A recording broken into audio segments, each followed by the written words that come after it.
Welcome to the Uncensored Society podcast, where guests share their insights, experiences, and tactics to help you accelerate your business. So building, scaling, and monetizing your business is made easier. And now, your host, Kay Suthar. Hey guys, welcome to the Uncensored Society podcast. And do I have a treat for you today? Oh my goodness. So our next speaker is a professor, executive coach, and author of the revolutionary new book, The Effective Presenter, The Winning Formula for Business Communications. He has published dozens of articles for Thrive Global. He has also consulted, coached, and trained more than 75 organizations of all sizes around the world. He now works with individuals and teams to level up their communication skills and maximize their success. He is here today to share with us how to gain confidence and to realize their full potential. Please welcome Ryan J. Warriner, professor, executive coach, and an awesome author. Oh my God, Ryan, welcome to the show. Thank you. I feel so welcome. That was such a great intro. I feel warm right now. Oh, awesome. That's the way we like it. We like all our guests feeling warm and fuzzy. So there we go. We've got a result there. Awesome. So I know you've got so much knowledge and expertise around communications, right? And building a team and just being able to kind of communicate with the team the way you need to in order to build a business. So before we get into the whole nitty-gritty of all of that, I would love for you to share with us what you were doing before you entered this world of business and started this particular business for yourself. Yeah, for sure. You know, I get asked that. I've gotten asked that a lot recently, especially with my new book coming out. And truth is, I started as a teacher, and I started as a school teacher, and I graduated. I went up to graduated as a teacher to a professor, and I kind of was in that world doing research and teaching, and it wasn't until I was on vacation in California with a few friends of mine, and they were in business and they were working on their pitches. And they were having trouble communicating with their teams because they had just hired, they had become new leaders and they didn't know how to communicate effectively. Or I shouldn't say they didn't know how, but it just wasn't as effective as they had hoped. They thought it was going to be, I tell someone what to do, they do it, done. And as it turns out with people, sometimes it's not that simple. Yeah. So so I helped them. And that's kind of what they gave me the push in this direction. They said, you have to start a business. There's other people who need your help. There's other companies, there's other employees, individuals that really want to maximize what they can do, and they'll need your help. So that's kind of what I did. But yeah, I started out in education. So did you teach communications to your students? How did that come about, that particular subject and topic? Yeah, absolutely. So I did. When I was a grade school teacher, I taught everything, right? As you might imagine, right? You have to teach math, you have to teach science, you have to teach everything. But then when I was teaching in college in a small town in Canada, communication was my specialty. So business communication, presentations, email communication, different forms of achieving your desired outcome through the tools you have, linguistic tools. Amazing. And I'd like to take a couple of steps back. You mentioned that you worked with, some organizations where you help some of the leaders or someone in the executive level of how to kind of improve their communication skills within their team. Mm-hmm. Now, to me, right, I remember when I was working in the corporate world, to me, I'm like, well, that person, if they're a leader, they would automatically know how to communicate with their team, right? Otherwise, they wouldn't have got that job. Isn't that how it works? Yeah, sometimes no. So usually, and it's funny because I wrote an article on this recently. Sometimes the research says about 40% of the time it's a star performer that gets an opportunity to become a leader. But the skills that made that person a star performer are not the same skills. It's a different skill set, right? It's like, and I think I compared it to being like a phenomenal, you're a phenomenal musician, and all of a sudden now you have to be the maestro of the orchestra, right? You have to get everyone else playing. So it requires a shift, and those who succeed are those who recognize that shift, and then they work to expand their skill set. Those two, unfortunately, there's a lot of people who just say, you know what, I'd rather just go back to engineering, or I'd rather just go back to accounting or finance or whatever the previous role was. Okay. And that's like quite interesting. So rather than wanting to improve the communication, they just want to go back to the role that we're doing because it's too hard work. Is that Well, that it? Or it's less frustrating. It's simpler for that. It's a familiar, it's a comfort zone, right? So it's not that they're afraid of the work. It's just that they prefer to spend their time doing something else. okay, got it. And so there's another question that comes to mind, in fact. So you've worked with a lot of corporate companies. Now, as you know, when you're building a business, right, and you're starting from scratch and you grow it and it takes a couple of years, then you start building a team and hiring people to help you. Now, a lot of people have a misconception that if you are a business owner and you've built a business and you started from scratch and then you've had to, you have partnerships and you have joint ventures, you have people you hire on the team, that your communication is going to be on point, right? What is your point of view on that? Well, I think that some people, everyone is different. Everyone's unique, but I think that for the most part, the people that are successful, they have improved their communication, like they've learned. So, you've said something to someone, didn't get the result you wanted. You reflect on it. You think, okay, you know what, next time I'm going to frame my message a little bit differently. And then the next time you try something differently. Sometimes people, where I come in often is that people don't realize that they have other options to use. So sometimes when I'm coaching executives and I'm working with leaders, they don't understand that they don't realize that there's a better path to take. They simply are working with what they see. So that's what I kind of do. I kind of enlighten. I show them we have these other different messaging, these other different linguistic tools we can use to encode our message, which will give us a higher probability of success. And then we practice delivering those, and that's when we start to see the results. Well, that makes sense because you don't know what you don't know at the end of the day, right? Exactly. So you need to go in and teach people that there's these other ways. Now, I've got a really cheeky question to ask you, right? Go ahead. So who's easier to work with? Is it people in the corporate world or business owners? I would say, what's funny? Business owners. I don't know if this is the answer you want, but I can tell you this. When I work with business owners, oftentimes, like when I'll do like a corporate training session, or lately I've been doing a lot of talks on my book. I've had to travel around and do some talks. And oftentimes the business owners will approach me afterwards, not for help for themselves, but they will say, I need you to work with 4 or 5 of my employees. Right. So I don't know. I wouldn't say that they say are easier to work with, but they definitely push me to work with more of their team.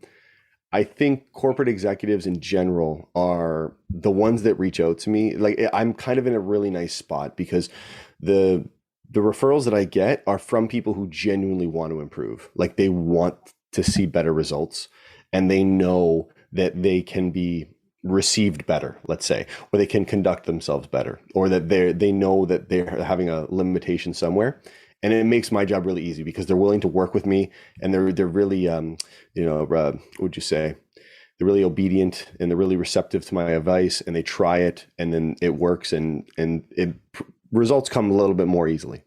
Okay, I see. All right. So now, Ryan, I did hear a little bro told me that you have the ability to empower people. Tell us a little bit more about what that really means. Sure. Yeah. So when I speak about empowerment, and thank you for that setup. When I speak about empowerment, I think there is so much innovation, so much intelligence, so much knowledge in this world that goes unrealized. It just doesn't come to the surface. And the reason is because many times people are afraid, or they're reluctant to communicate it, or they try to communicate it and it doesn't come across clearly. So there's so, like I said, there's so many brilliant folks I've worked with over the years, and they have so many great ideas. And then when I actually work with them to kind of tease it out and give them new language to express it in, then it's like, well, you're thinking on another level. I wasn't even thinking that. So I think that giving people the tools to express themselves, it really gives them a level of power, a level of freedom, a level of confidence that many of them are not used to. right? Because now once you feel confident, like whatever company you're in, or and now when I say company, I mean like people around you, whoever your audience is, wherever situation you find yourself in, you're able to communicate yourself, articulate yourself the way you want to be received. Then you have no fear. You'll be anyway. You can be a public speaker. You can speak to your boss. You can be an ambassador for your company. You can speak to other representatives because you know that you're going to be able to hold your own. You're going to be able to, express yourself the way you want to. And then when you leave, people are going to think, you know what, that person, they were really professional with me. They're really bright. I'd like to work with that person. And that's confident. That's where the confidence comes from. Many, many people feel confident. And that's what I really I really feel happy about that. But I think I feel more proud about that than any other part of my work. Oh, amazing. I love that. Now, I want to ask you, maybe I want to get some dirt from you, right? Okay. But I want to know a little bit about maybe some of the difficult clients that you've worked with and what you've gone through. And have you ever had to say, you know what, I can't work with you anymore. I've got to step back. So I can tell you this, just off the top of my head, some of the difficult clients I work with. Okay. So sorry, let me back up here. So being a coach, I never called myself a coach until like 2 years ago. I've always just, I don't know. I was called, I guess, a consultant. I never really gave myself a label. I was very fortunate that because of my network and because I was given a push to start, I never really had to advertise. Like companies and individuals would contact me and they would say, can you help me? Right. And I would say, sure. So I come to realize about 2 years ago when I started kind of stepping out of the shadows, by the request of my publisher to start promoting my book, that apparently there's a lot of coaches out there. Right? So I didn't realize. Hell of a lot.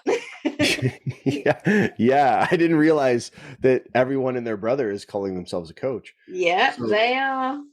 And of course, there's no credentials or qualifications I mean, I'm sure there's some, like you can get a coaching certificate from wherever, but I just never considered myself a coach. I just figured I was a consultant. So when I get brought into a company, like say a director would hire me to work with 2 or 3 of their team members, and they want to work on conflict resolution or team building skills, team cohesiveness. I'd be working with them, and it's happened that there's 1 or 2 that has had a bad experience in the past with a coach or with a consultant. Okay. And they would unfortunately bring their scars with them. And sometimes I would notice right away, they would instantly kind of treat me with some sort of preconceived notion or some predetermined feeling towards me, as if I were this other person that they had a negative experience with.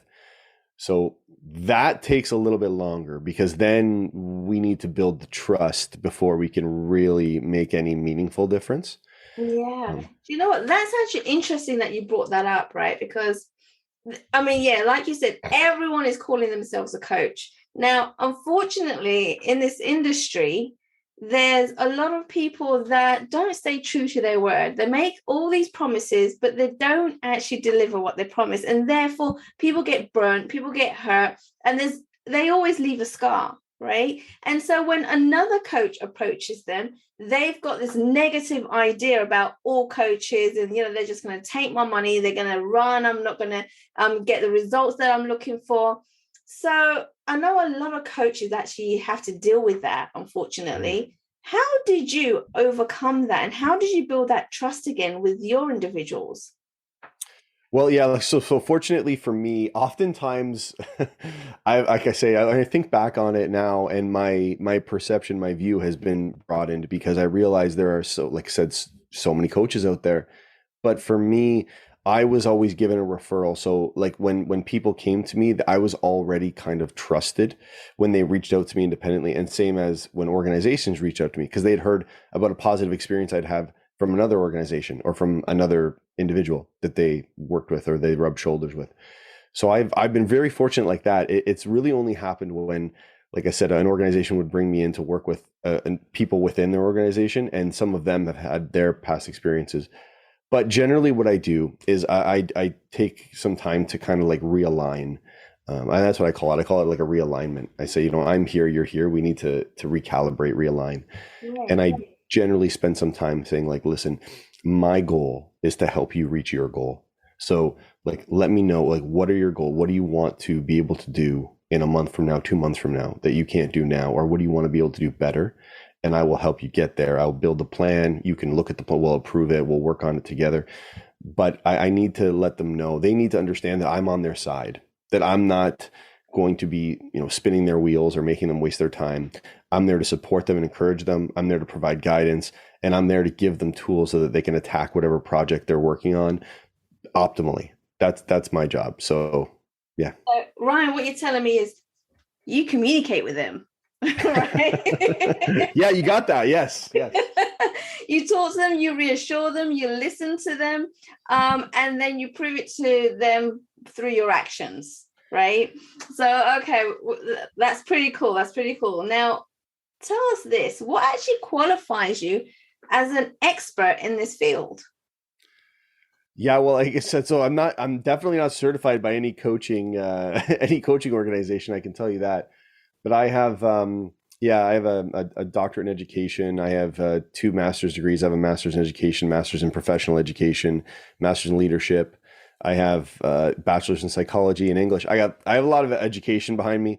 But more than that, I think what's more important, what's most valuable, I would say, is because I've been consulting and coaching for so long, like 8 or 9 years now, and because I've worked with almost 100 different organizations and hundreds of individuals, I have seen so many different problems, so many different solutions proposed. I've seen how they've worked, what has worked, what hasn't.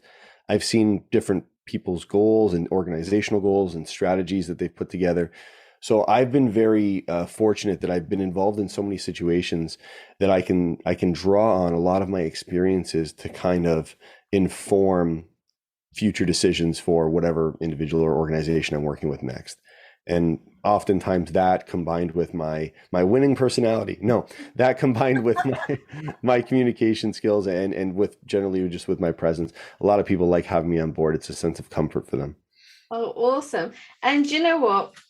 A lot of businesses, right, have come from not education entirely, but it's been through experience and working out what works and what doesn't work. And it doesn't generally mean just because you don't have a coaching qualification, you can't teach people a particular topic, because you've actually gone through it. You've not just learned it from a textbook. You know what works in real life scenarios, which actually holds more weight than a textbook, in my opinion, anyway. Right? I know you're a teacher. And this might be a bit, yeah, sensitive. a bit hard for you to kind of take on board, but nothing beats real life experience. No, I agree. And it's funny. I looked into doing that about a year ago. There was a company that wanted to hire me. And that was the question. They said, do you have coaching certification? And I looked into it because I was just curious. I looked into the coaching certification, and I don't know, some of them are a couple months or maybe a 6-month program. And oftentimes the person teaching the program, I'm more qualified than they are. So I just say, you know what, I don't need it. My clients don't really care if I have a certification or not. They know my brand. So yeah, as long as you're able to get people results, they don't care how you're going to get them. They just get them there. Exactly. All right, awesome. So now, Ryan, are you able to teach a principle to our audience that they can relate to and immediately apply? A principle, yes. And I can teach many, whatever you want. Do you want one in terms of presentations and one from my book, or do you want one in general communication? What would you like? So maybe a number one thing that people kind of trip over or not too sure about. What's the most common issue that people have regards to communications? That's an easy one. The most common issue that people have when they're speaking is they come at it from an egocentric perspective. They come at it from their own world. So I'm speaking with you, Kay. I want you to do me a favor and do something for me. That's my goal. In my mind, I'm like, I need Kay to do this. Right? That's what we call like a critical error. What I should be thinking is, what does Kate need to hear? How can I help Kate to do this? How can I get Kate on my side to do this? Right? Okay. So, because what's in it for you? What's the value for you, right? And if I know you, if you're a person who I've worked with for years, maybe it's like, okay, well, there's a mutual respect and rapport, and all I have to do is simply ask, would you mind please doing this? But if you're someone new, if you're a new client, a new customer I'm approaching, something like this, then I really need to know why you would want to do it, and I need to wrap that in my messaging. So I need to use a lot of words like you and your and we, and not so much I and me. And I'd also need to, I need to put on two different perspectives. I think it was Dale Carnegie that said that the person who can hold your view, my viewpoint, and my audience's viewpoint in mind simultaneously will be the successful one. So okay, so how do you actually get to that point with someone that you're working with, right? Is there certain questions you have to answer? Do you have a template on things to kind of pull that out of someone to actually figure out what it is that they want? Well, oftentimes, so it takes a lot of practice. That's a good question. There's no real framework because everyone's a little bit different. But generally, some people want recognition. Some people want credibility. They want to take credit. Some people want, maybe there's monetary or financial motives or incentives, right? Sometimes it's reciprocity. So I've done something for you, you can do something for me. So there's a lot of different ways to do it. But ultimately, if you can do that, it's just you practice on small things. We say like trivialities, like practice when you're at the grocery store asking someone for something and trying to, it would do you well. It would serve you well if you did just different language. You can trial and error, because eventually what you'll come to is you'll get in that frame of mind, and that's what you want. You want to get into the mindset of other people, because the more you're in their mindset and how they would perceive, then the more you're able to approach situations that will reflect positively on you via them. Okay, I see. Awesome. All right. So practice makes perfect is what you're saying. Unfortunately, yeah, there's nothing, nothing new here. Okay, awesome. So are you able to tell us a few of your recent success stories? A few of my recent success stories. Yeah, recently I was working with I was working with a finance company in the US. They were in the Midwest, and I was working with a couple of their outward facing representatives. And in a finance company, sometimes they have legal representatives too on their legal team, and they get a little bit nervous and they get a little bit tongue tied when they're speaking with judges and with other types of legal personnel. So I was working with, I've had to work with many of them lately, actually. Yeah, I've worked with a lot of lawyers recently, a lot of attorneys. But when I was working with this person in particular, they had a little bit of anxiety when they were speaking, especially to authority. So I was able to what we did was we put together a plan, and we found out exactly the source of the anxiety, and we reframed the problem. We reframed the situation, the scenario. And what we did was we slowly built up over time a number of phrases that they could use, that they could lean on, and then they can extend from there. And then eventually we were able to throw the phrases out. And now this person is more than willing to be the company's #1 ambassador and go speak with anyone, because they feel now that they're not shackled anymore. They're not tied. So that was a really big win for me. Amazing. So how long does something like that take? What's the length of the process? It depends on the severity of the anxiety. It depends on if there's other factors at play. But with this individual, it took 3 months before we started to see improvement with him and the judge and the judges and the different attorneys. It took about 5 months, I would say 2 months later, before they were volunteering to go speak with people. Wow. Okay. Amazing. Now, are you telling me you can't just wave a wand and that's it, you're fixed? Yeah, I know 5 months might seem like a long time, but there's progress along the way. Yeah. Of course, it's all baby steps, right? You get over one hurdle and you just go on to the next. That's with everything, right? If only a magic wand could do that for us, we would all be living in this fantasy world, right? But everything takes work. Building a business, a team, it all takes work. So I hear where you're coming from. Awesome. Do you have another success story you can share with us? Another success story. Yeah, I can.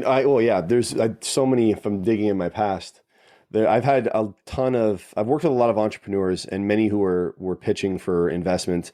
And yeah, in the startup world, if the investment, that's the lifeblood of the company, right? Before you're selling the products. So oftentimes when we talk about high stakes for them, it's life or death. Like it's, if they don't get the pitch, the company's not, if they don't get the investment, the company's not going to go on. So it now imagine that pressure when you're trying to pitch and trying to remember what you're trying to say. Like, okay, I have 36 people back in my office depending on me right now. This next 8 minutes must go well, right? That's a lot of stress, a lot of pressure. Is that walking into the dragon's den, literally? Yes, exactly. Right. Some people don't realize, they're like, oh, it's only 8 minutes, no problem. But it's like, yeah, but it's what's on the line that makes it, right, a little bit more stressful. Right. So I worked with there's so many and many of the startup companies, especially in Silicon Valley in the Bay Area, they're the tech companies. They're so brilliant. They're so innovative. I mean, there's so many companies that unfortunately don't make it, but they get kind of gobbled up and acquired by other companies, and they're so brilliant. So a lot of them are the engineers and these lawyers and these businessmen and these businesswomen, these business folks. They're so brilliant, and they just get tongue tied and they just have difficulty stepping out of their own world, right? Because they lived it, right? It's something that they've lived every day. They know every in and out of their company. And then they have to narrow down the value prop and why someone else would want to give you money in 8 minutes, right?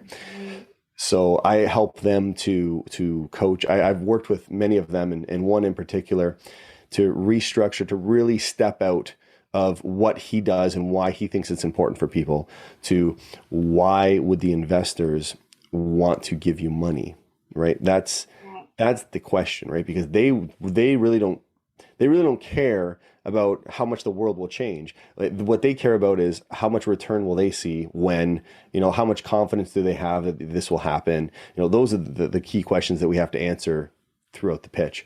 So yeah, with this person, it took a little while, but I really was able to get him. I don't think he believed me 100%, but he trusted me enough to go with our strategy, the strategy we put together, and we were successful. He got $12 million and he was over the moon. He still sends me a Christmas message every Christmas, and that was like 7 or 8 years ago. Wait, back up. $12 million.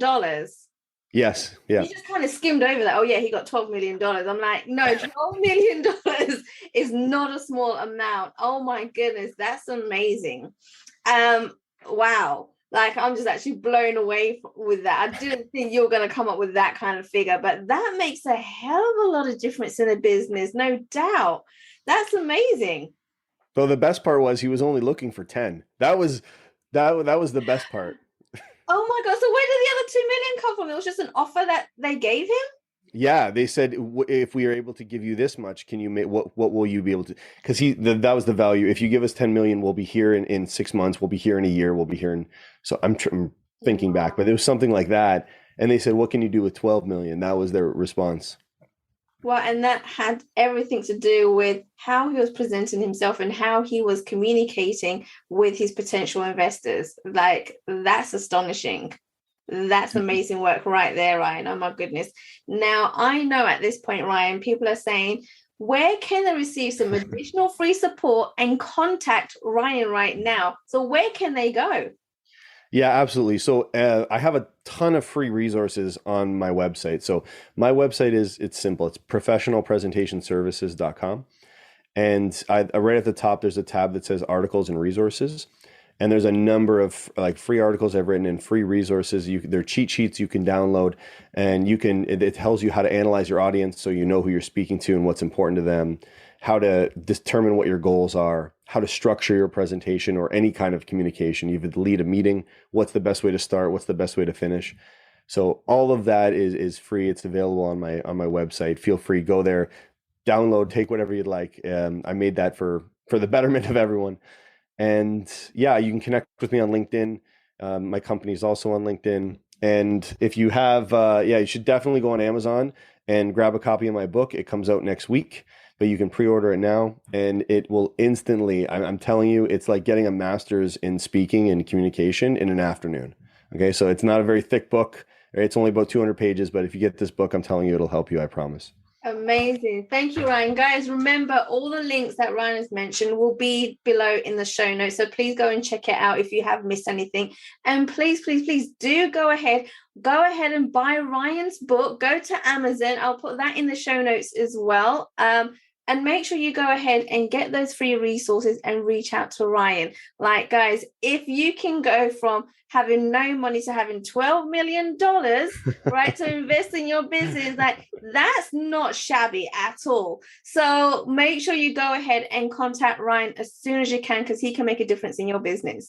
Thank you so much, Ryan, for coming on board and giving us so many different golden nuggets here. It's been amazing. Thank you, Kay, for having me. Much appreciated. Thanks for listening to the Uncensored Society podcast at www.uncensoredsocietypodcast.com. Make sure you hit that subscribe button so you can get this and every other episode that's coming out. We have lots of great stuff coming, so make sure you hit subscribe so you don't miss it. And thank you in advance for all the reviews and comments. I appreciate it so much, and I look forward to serving you in next week's episode.